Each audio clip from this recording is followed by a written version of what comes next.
Karim Yeyaoui, bonsoir. Bonsoir. Et on commence par cette information qui nous est parvenue dans la journée, la mort d'un ministre palestinien qui fait craindre l'embrasement dans les territoires palestiniens. Alors c'est vrai que cette information, on la retrouve sur beaucoup de sites, notamment celui du Monde, qui tente de revenir un petit peu sur les circonstances de la mort de ce ministre, Zia Abu Ain, 55 ans, un ministre palestinien qui était chargé d'un dossier plutôt ingérable, l'avancée des colonies juives en Cisjordanie. Et justement, c'était une manifestation pacifique, selon un membre d'une organisation israélienne présent sur place, pour justement critiquer, condamner la présence d'un avant-poste illégal israélien en Cisjordanie. Alors ce n'est pas du tout cette lecture-là des événements du côté de l'armée israélienne. Sur le compte Twitter de Tsahal, eh bien, on explique que ce sont des émeutiers, 200 émeutiers qui avançaient.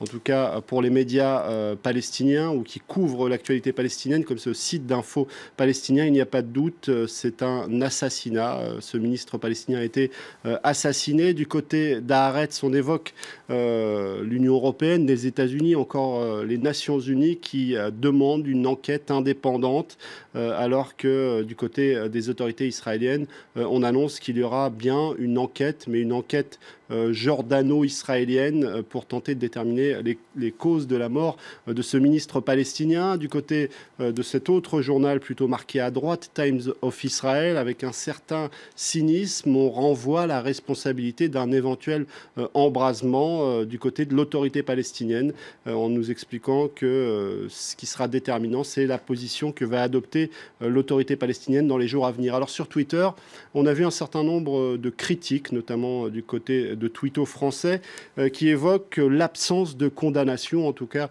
des condamnations pas suffisamment nombreuses. C'est le cas de Didier sur son compte Twitter, ou encore de Claude Demougin, que j'ai déjà cité hier sur un tout autre sujet. Et il dit: quelqu'un a-t-il entendu Hollande, Fabius, Valls ou un membre de l'UMP condamner la mort du ministre palestinien? Alors il y a eu tout de même des condamnations particulièrement fortes, celle de Patrick Le Yarrick, le patron du journal L'Humanité, mais aussi député européen. Il explique sur son site internet: l'assassinat de Ziad Abu Ain, en charge du dossier de la colonisation, n'est pas un hasard. Il évoque un acte barbare. Tout de même, il y a eu des déclarations officielles, c'est ce que souligne Warda Mohamed, puisque Romain Nadal, un porte-parole du côté des affaires étrangères françaises, qui évoque la nécessité de condamner les violences qui ont conduit à la mort de Ziad Abu Ain, ce responsable palestinien, au cours, je cite, d'une manifestation pacifique. On en vient à l'hommage planétaire rendu à Malala.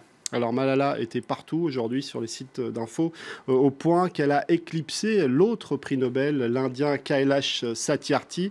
On le voit bien sur cette photo choisie par le Huffington Post, où on ne voit même pas le visage de celui qui a été aujourd'hui, qui a reçu aujourd'hui le prix Nobel en même temps que Malala.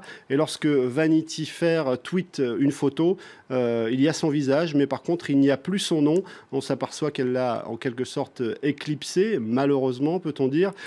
Et puis du côté de la BBC, on est tout heureux de nous expliquer que c'est la BBC qui a découvert Malala. Chacun veut en quelque sorte sa part du gâteau. On a l'impression que son image lui a échappé à Malala, mais on sent bien aussi qu'elle a compris les codes de la communication et des symboles, puisqu'elle avait demandé que son uniforme scolaire encore taché de sang soit exposé quelques jours avant que ce Nobel lui soit remis.